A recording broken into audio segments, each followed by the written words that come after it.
Now, also you can tell by looking at the new one, as you can see it stands out really, really firmly, where in a couple of places on the old one it was flattened.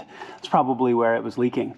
Now, what I'm gonna do when I put the thermostat back on, I put the thermostat body back into place, and I will loosely seat all 3 bolts.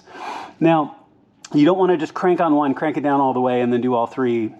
You wanna make sure that you bring them all in together. So what I'll normally do is I'll seat the thermostat nicely, make sure it's in place, and I'll just finger tight all 3 bolts, and then I'll slowly tighten all 3 around.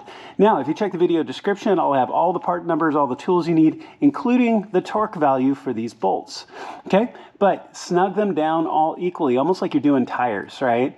Or putting your wheels on. Because what you don't want is you don't want your thermostat sitting kind of cockeyed or sitting at a strange angle, because it's gonna cause this to leak. Okay, so go ahead and slide that back into place. Once that's in and all the 3 of those bolts are in, you can fit this back. You can fit this back up into the thermostat body. As you can tell, I've got the collar kind of sitting down off the side here to make sure that it was nice and clean. And you can see that's where that long bolt attaches to that collar and pulls the entire assembly up into place. Okay, so go ahead and get this all put into place.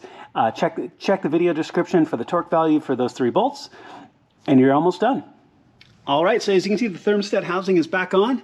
I haven't connected anything else yet, but the thermostat housing is back on. If you haven't checked the video description, it's 16 Newton meters for those bolts. And I walked my way around just kind of snug and a little bit tighter and a little bit tighter, and made sure that once I was snugging them down to the proper torque value, that they went on evenly, okay? I think I just called these gaskets a second ago, but they're O-rings. You know what I mean.